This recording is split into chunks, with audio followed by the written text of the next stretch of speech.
అలైకుం వరహ్మతుల్లాహి వబర్కాతు. అనంత కరుణామయుడు అపార కృపాశీలుడైన అల్లాహ్ పేరుతో ప్రారంభిస్తున్నాను. ఈ శుభదినాన ముందుగా ఇస్లాంలో జన్మించినందుకు నేను అల్లాహ్కు కృతజ్ఞతలు తెలుపుకుంటున్నాను. ఇవాళ నేను సవర్ణ వక్ఫ్ బోర్డ్ బిల్ గురించి కొన్ని విషయాలు చెప్పదలుచుకున్నాను. ముందుగా ఈ వక్ఫ్ అంటే ఏమిటో తెలియని సోదరీమణులకు క్లుప్తంగా తెలుపుతూ ముందుకు సాగుదాము. వక్ఫ్ అంటే ఆపి ఉంచడము. ఇస్లాం షరియత్ ప్రకారంగా ఇస్లాంను అనుసరిస్తున్న ఏ వ్యక్తి అయినా అల్లాహ్ మార్గంలో ప్రజల ఉపయోగం కోసం చేసినటువంటి దానాన్ని వక్ఫ్ ఆస్తి అని అంటారు. ఒక్కసారి వక్ఫ్ చేసిన తర్వాత ఇది మా తాతగారి ఆస్తి, ఇది మా అమ్మ అత్తగారి ఆస్తి అని తిరిగి అడగకూడదు. వక్ఫ్ ఆస్తులు స్థిర ఆస్తులు కావచ్చు లేదా చర ఆస్తులు కావచ్చు. వక్ఫ్ చేయబడ్డ ఆస్తులను ఎవరు అమ్మకూడదు, కొనకూడదు, కానీ వాటిని లీజుకి అద్దెకు ఇవ్వచ్చు.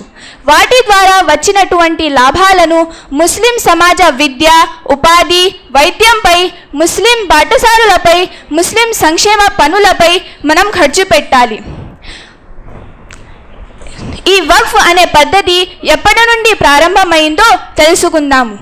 సహీ ముస్లిం హదీస్ నంబర్ 1632లో జంగే ఖైబర్లో ఉమర్ బిన్ ఖత్తాబ్ రజియల్లాహు అన్హు వారికి కొంత భూభాగం లభించింది. ఆయన ప్రవక్త ముహమ్మద్ సల్లల్లాహు అలైహి వసల్లం వద్దకు వచ్చి, ఓ ప్రవక్త, నాకు కొంత భూభాగం లభించింది. దైవ సాక్షిగా ఇంత విలువైన స్థలాన్ని నేను ఏనాడు పొందలేదు. దయచేసి మీరు చెప్పండి, నేను ఈ స్థలాన్ని ఏం చేయాలి అని అంటే ప్రవక్త ముహమ్మద్ సల్లల్లాహు అలైహి వసల్లం వారు సలహా ఇచ్చారు.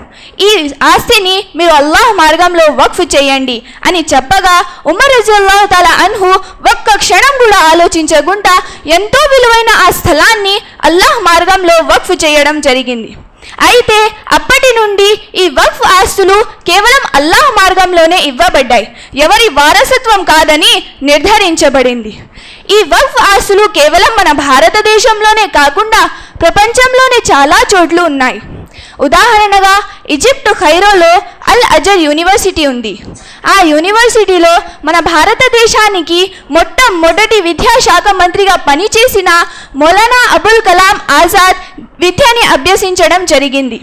ఇంకొక వక్ఫ్ ఆస్తి ప్రపంచంలోనే మొట్టమొదటి యూనివర్సిటీగా చెప్పబోయే మొరాకో అల్ ఖర్వియన్ యూనివర్సిటీ ఫాతిమా అల్ జహరీ గారు దీనిని స్థాపించారు. అయితే మన భారతదేశంలో 1906లో ఢిల్లీ సుల్తాన్ కాలంలో వక్ఫ్ ఆస్తులను నియమించారు. 1984లో పండిత్ జవహర్ లాల్ నెహ్రూ గారి ప్రభుత్వంలో వక్ఫ్ చట్టాన్ని పార్లమెంట్లో పాస్ చేసి ఆ విధంగా ఇది చట్టబద్ధం చేయడం జరిగింది. అయితే అప్పటి నుండి వక్ఫ్ ఆస్తుల గురించి ఎవరికి ఏ ప్రభుత్వానికి ఏ పార్టీకి వక్ఫ్ తరపు నుంచి ఎటువంటి ఇబ్బంది కలగలేదు. కానీ ఇప్పుడున్న ప్రభుత్వంలో కొంతమంది బడాబాబులకు కన్ను కుట్టి మన వక్ఫ్ బోర్డ్ చట్టంలో సవరణలు చేయడానికి బయలుదేరారు. త్రిబుల్ తలాక్ అని, ఎన్ఆర్సీ అని, యూనిఫామ్ సివిల్ కోడ్ అని, సవర్ణ వక్ఫ్ బోర్డ్ బిల్ అని ఏదో ఒక సాకుతో ముస్లింలను న్యాయస్థానం చుట్టూ తిప్పడం సబబు కాదు. అయితే ఇటువంటి సమయంలో మనమంతా కట్టుగా ఉండి రాబోయే ఆపదలను ఎదుర్కోవాలి. మేము సున్నీలము, మేము షియాలము, మేము అహ్లే హదీస్లము అని కాకుండా అన్నిటికంటే ముందు మేము ముస్లింలము అనే విషయాన్ని గమనించాలి.